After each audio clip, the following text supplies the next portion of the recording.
Oi pessoal, aqui quem fala é o Douglas, eu sou um dos responsáveis pelo curso Simples, nosso curso preparatório online para Ampec, e hoje eu estou aqui para mostrar um pouco melhor de como que vai ser o nosso curso, a estrutura dele. A gente já adicionou alguns materiais na plataforma para conseguir fazer essa demonstração para vocês. Então vamos começar aqui pelo começo. Para aqueles alunos que adquirirem o nosso curso, a gente vai ter, na verdade, um curso para cada matéria. A gente vai ter o curso de macro, que quem vai ser o responsável vai ser o professor Maurício, o curso de micro, em que a Gabi vai ser a professora responsável. O curso de estatística vai ser dividido em dois professores. Eu vou dar a primeira parte e a Gabi vai dar a segunda parte. E o curso de matemática é o curso que eu vou ser o responsável. Eu vou entrar aqui no curso de matemática para mostrar a estrutura para vocês, mas todos os outros três cursos vão ter a mesma estrutura. Então, abrindo aqui o curso de matemática, vocês vão ver que ele vai ser dividido em módulos. A gente vai ter o módulo de funções, cálculo com uma variável, com mais variáveis, sequências e séries, equações diferenciais e indiferenças, álgebra linear e matemática financeira. Esses 7 primeiros módulos estarão na primeira parte do curso, que é a parte em que a gente está aprendendo a matéria, aprendendo todo o conteúdo da Ampec de matemática, tudo o que é necessário para a prova. Vamos entrar aqui dentro do módulo de funções para mostrar um pouco melhor o que tem dentro de cada um desses módulos. O módulo de funções é um módulo pequeno. Ele representa 9% da nota da prova de matemática da Ampec. Vocês podem ver que tem poucos tópicos dentro do módulo de funções. São somente 6 tópicos. Tópico de conjunto, introdução a funções, até função inversa e função composta. Cada um desses tópicos tem uma estrutura similar. Eu vou abrir aqui para vocês o tópico de função injetora para vocês verem o que tem dentro de cada um desses tópicos. Começa com uma aula. Vamos ver como que é a estrutura dessa aula. Em cada aula, a gente vai ter um vídeo. Esse vídeo vai ser um vídeo curto. Por exemplo, o tópico de função injetora tem uma aula de 10 minutos. É somente o necessário para a gente conseguir começar a resolver os exercícios de função injetora. Então, só para ter uma ideia do conteúdo, de como que ele é disponibilizado, como que a aula é disponibilizada, aqui primeiro eu estou passando uma ideia informal da definição, só para a gente realmente compreender o conceito de função injetora. Então eu faço exemplos com diagramas e eu vou escrevendo no meio do slide. Então vocês conseguem ir acompanhando o meu raciocínio à medida que eu vou escrevendo na tela. Avançando um pouco mais para frente, eu dou a ideia para vocês do conceito de função injetora a partir de gráficos. Então, vendo gráficos, como dizer se uma função é injetora ou não. Eu dou 4 exemplos, alguns deles são funções injetoras e outros não são. Avançando um pouco mais para frente, eu volto para a definição, mas de uma maneira mais formal, porque essa formalidade vai ser importante para conseguir resolver exercícios. A partir da definição formal, a gente consegue realmente fazer as contas de forma analítica para verificar se a função é injetora ou não. E daí, por fim, eu mostro exemplos de como aplicar essa definição formal. E eu vou explicando, vocês vão acompanhando o raciocínio, eu vou desenvolvendo ele ao longo do vídeo. Uma coisa interessante é que abaixo de cada aula vai ter os pontos principais daquela aula. Então aqui, por exemplo, tem a definição de função injetora que vai ser necessária na resolução das questões. Então por que é legal esses pontos chaves que a gente coloca embaixo de cada vídeo? Se você é um aluno que já sabe bastante desse conceito, você não precisa assistir o vídeo inteiro. Você pode dar uma olhada aqui nos pontos chaves e pensar que é um assunto que você domina, então não precisa perder tempo assistindo um vídeo. Apesar de que eu mesmo recomendaria que vocês assistissem todo o vídeo, por mais que fosse numa velocidade mais acelerada. Vocês poderiam vir aqui e visualizar o vídeo numa velocidade 1,5 vezes, 2 vezes e assim por diante. E daí vocês teriam a possibilidade de dar uma parada somente nos pontos que você tem mais dúvida. Isso se você já tem mais conhecimento sobre a função injetora.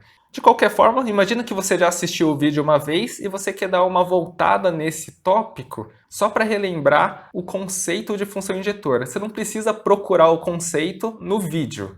É chato ficar rodando o vídeo toda vez para procurar uma informação específica. Então você pode vir aqui só nos pontos chaves e daí relembrar o que é uma função injetora. Após 10 minutos de aula, você já vai estar preparado para encarar as primeiras questões. Então vamos avançar aqui. A gente tem a questão 1. Essa questão 1 é uma questão que foi elaborada por mim, pois eu acredito que faltem questões da Ampec desse tópico de funções injetoras que esteja num nível adequado para ser a primeira questão que vocês encarem. Então essa questão 1 é uma questão bem básica, só para aplicar a definição e verificar se a função é injetora ou não. Nesse momento, você acabou de ver uma aula de 10 minutos, vai ser bem comum você ainda não conseguir resolver questões de função injetora.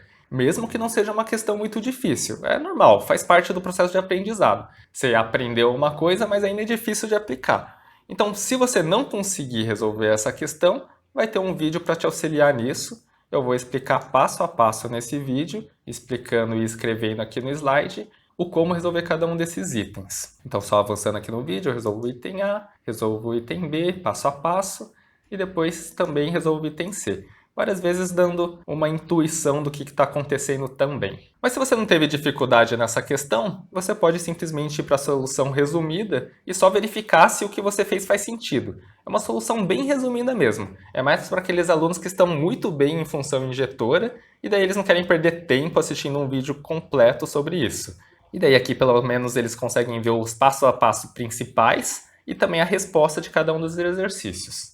Essa questão 1 que eu coloquei aqui fui eu que elaborei. É uma questão um pouco atípica no nosso curso. O comum é a gente abordar diretamente com questões da Unpack. Eu adicionei essa questão só porque eu achei que era didático colocar uma questão um pouco mais simples antes da primeira questão realmente da Unpack. Mas logo a seguir, a próxima questão, questão 2, já é uma questão da Unpack, uma questão de 2016, a questão 3. Note que é somente um dos itens da questão da Unpack, eu não coloquei a questão inteira aqui.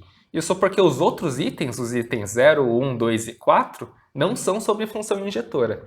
Então a gente teve esse trabalho de separar em cada questão da Unpack, em cada item, e verificar de qual tópico ele faz parte. Além do trabalho de, uma vez separado as questões do tópico, colocar numa ordem que a gente acredita que é didática para o aprendizado. Então aqui uma coisa interessante é que, muito pouco tempo depois de você começar a entender o que é função injetora, muito pouco depois de você começar nesse tópico, você assistiu uma aula curta e logo depois você está vendo uma questão da Unpack. Essa questão da Unpack vai ser interessante porque ela vai te ajudar a entender os conceitos da aula, a partir da resolução de uma questão. E além disso, por ser uma questão da Unpack, você já vai estar se acostumando de como esse conceito acaba caindo na prova de verdade. Então, pouquíssimo tempo depois de você começar a estudar um tópico, você já vai estar resolvendo questão da Unpack daquele tópico. E para isso que é importante a gente ter separado aqui numa ordem didática, porque a gente não quer que você comece a ver uma questão da Unpack de função injetora super difícil. Não é didático. A primeira questão que você encarar de um tópico é uma questão extremamente difícil ou mal feita. Então a gente coloca numa ordem que a gente acha que faz sentido. Mesmo eu considerando essa questão mais adequada para um primeiro momento, ainda vai ser comum você não conseguir resolver de forma adequada, então vai ter um vídeo aqui embaixo explicando o como resolver. Eu vou dar um exemplo, vou dar a intuição e eu vou estar explicando direitinho o porquê da resposta dela. Então a intenção principal dessa primeira parte não é nem vocês conseguirem resolver todos os exercícios, mas pelo menos entender as resoluções. Isso vai ser bastante importante. Entender as resoluções vai te ajudar a entender melhor a matéria. E de novo, um pouco mais aqui embaixo, uma solução super resumida para aqueles alunos que já conseguiram entender bem o conceito de função injetora. De repente porque já estudaram antes, ou conseguiram ter uma compreensão muito rápido somente com a nossa aula mesmo. Depois dessa questão da Unpack, a questão 3 de 2016, vão seguir outras questões da Unpack para a gente entender um pouco mais como que cai função injetora na prova, está numa ordem didática. Essa questão aqui, 3 de 2013, é a questão que eu considero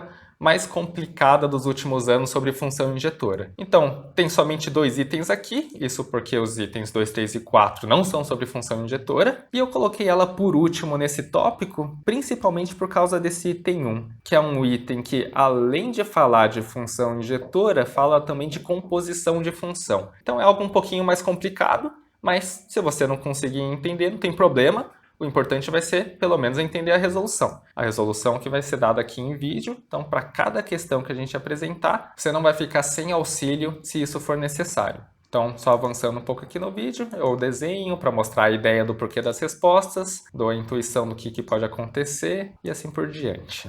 E, de novo, aqui tem a solução resumida para aqueles alunos que conseguiram fazer a questão ou que pelo menos estavam muito perto de resolver a questão sem precisar assistir o vídeo. Essa estrutura de aula curta seguida de várias questões da Unpack é uma estrutura que vai ser comum para todos os tópicos dentro de funções e todos os tópicos dentro dos outros módulos também, e todos os tópicos dentro das outras matérias também, que seja estatística, macro e micro. Uma particularidade de função injetora é a existência dessa questão aqui que não é da Unpack. Essa questão aqui que não é da Unpack vai ser comum não existir em outros tópicos, porque às vezes a Unpack realmente tem questões desde o mais básico até o mais complicado. Nesse caso de função injetora, eu achei que faltava uma questão mais básica, então eu adicionei. Eu acho que isso vai ser mais comum em matemática do que em outras matérias, e principalmente nos primeiros assuntos em relação aos últimos assuntos. Então vamos voltar, a gente já viu aqui o módulo de funções, o como que ele é. Vamos voltar para todos os módulos de matemática. Essa estrutura de funções vai ser seguida nos outros módulos. Só uma coisa, a gente vai liberando os módulos aos poucos. De cara, logo no início do curso, os módulos de funções e cálculo com uma variável já vão estar liberados. Funções representam em torno de 8 a 9% da prova de matemática. Cálculo com uma variável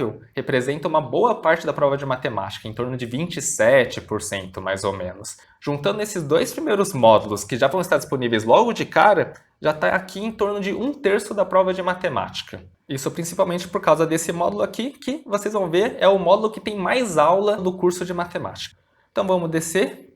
Essa mesma estrutura que eu mostrei no módulo de funções vai se repetir até o módulo 7, o módulo de matemática financeira. Uma vez concluído esse módulo 7, acabou a parte 1, a parte que é destinada a vocês aprenderem o conteúdo da Unpack. Mas o legal que é aprender o conteúdo da Unpack já vendo como esses conteúdos caem na prova de verdade. Mas vai ser comum você terminar essa parte 1 e ainda não tá com as coisas bem na ponta do lápis.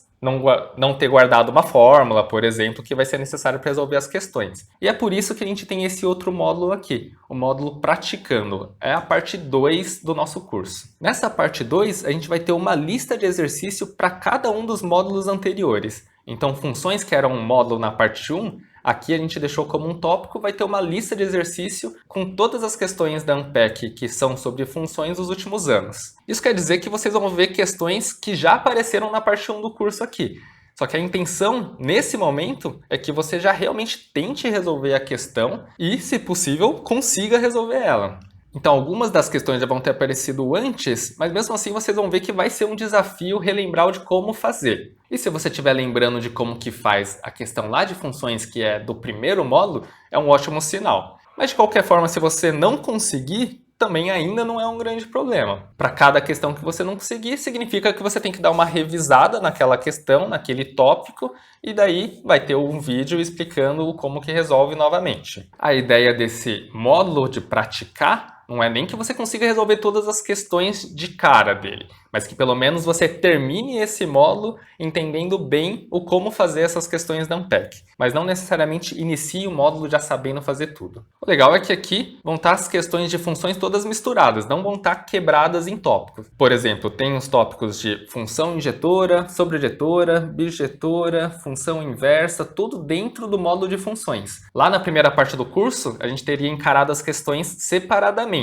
uma de cada vez. Aqui no módulo praticando, a lista de exercício vão estar com todos os exercícios de funções misturadas, não importa de qual tópico ele é. Isso para você já ir se acostumando a saber resolver os exercícios mesmo sem avisar de qual tópico é aquele exercício. Eu comentei com vocês que vão ter exercícios que já vão ter aparecido antes, são aqueles exercícios que eu utilizei na parte 1 por achar que eles são didáticos para ajudar no aprendizado, mas também vão ter as questões novas aqui, questões que você não viu ainda, que não apareceram na parte 1. E mesmo essas questões que não apareceram na parte 1, se você não conseguir fazer, também vai ter a resolução aqui em vídeo e por escrito, isso se for necessário. Então essa é a segunda parte do curso, é a parte que a gente vai revisar toda a matéria através de lista de exercício e que a gente também vai ficar bem craque em resolver os exercícios da Unpack. Vamos voltar aqui para os módulos de matemática. Depois do módulo de praticar, o que a gente precisa fazer é simular, é criar simulados com questões novas, com questões de todos os módulos misturados, bem parecido como cai na Unpack. Como as questões da Unpack já estão sendo utilizadas nos módulos anteriores, nos simulados a gente não vai utilizar eles porque a gente quer que vocês vejam questões novas, assim como vai ser realmente no dia que você estiver prestando a prova da Unpack. Então a gente vai criar questões, mas questões baseadas no estilo da prova da Unpack, para ficar bem parecido com ela mesma. E esse vai ser um módulo que a gente vai deixar à parte, não vai ficar dentro aqui do curso de matemática. E por fim, o último módulo que aparece aqui é de material complementar. Esse material complementar é um material extra do curso. Não há necessidade de vocês olharem todos os materiais que estiverem aqui. É para vocês olharem só o que vocês precisarem. Por exemplo, se você está com alguma dificuldade em matemática básica, você pode clicar aqui e daí vai ter uma aula sobre potenciação, outra de logaritmo, trigonometria, equações e assim por diante. Então a intenção não é que vocês assistam todas as aulas, mas tem um material aqui para ajudar vocês caso necessitem.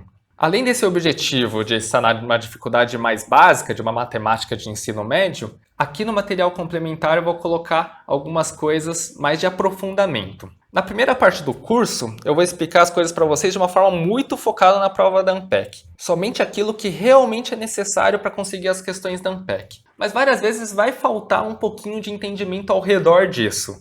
Que eu não quero que vocês percam tempo no principal do curso, mas que seria muito interessante você aprofundar depois. Então, aqui no módulo de material complementar, eu vou dar essa oportunidade de você entender mais a fundo algumas coisas que não são estritamente necessárias para resolver as questões da Ampec, mas são desejáveis você saber. Então, só para vocês terem uma ideia do que eu vou colocar nesse material complementar de aprofundamento, ao longo do curso de matemática a gente vai usar o número de Euler várias vezes. Mas a gente só usa esse número de Euler. Eu acabo não mostrando de onde ele vem. Um dos materiais complementares que eu vou colocar para vocês é exatamente o como chegar nesse número de Euler, qual que é o significado dele. Um outro tipo de aprofundamento que eu vou colocar aqui é a relação entre tópicos de módulos diferentes. Por exemplo, equação diferencial tem tudo a ver com álgebra linear. Para resolver uma questão da Ampec, você não precisa saber exatamente dessa relação, mas é algo que é extremamente desejável você entender isso. Um outro tipo de aprofundamento que eu vou colocar aqui é a relação até com outras matérias. Um exemplo é algumas aproximações que vão acontecer em macro, que vocês vão utilizar em macro, eu vou colocar aqui para vocês o porquê que elas fazem sentido. Eu acho que essa parte de aprofundamento vai ser muito legal, vocês vão entender conexões muito mais interessantes, mas são quase curiosidades em relação à prova da Ampec. Não são estritamente necessárias para conseguir fazer as questões da Ampec. Então eu falaria para vocês olharem essas questões de aprofundamento somente se vocês estiverem muito tranquilos com o cronograma de estudo. A intenção não é, de jeito nenhum, que você se atrase no cronograma de estudo porque você está vendo algo mais aprofundado. Primeiro a gente tem que realmente focar em conseguir resolver o máximo de questões da Ampec. Então com isso eu termino de mostrar para vocês o curso de matemática. A estrutura dos outros cursos de estatística, macro e micro vão seguir mais ou menos a mesma coisa. É lógico que cada um vai ter alguma idiosincrasia. A gente teve um grande trabalho para montar essa estrutura e desenvolver todo o material por trás dela. Estamos bastante ansiosos com o início do curso e esperamos que vocês tenham gostado bastante da estrutura que a gente montou aqui para vocês.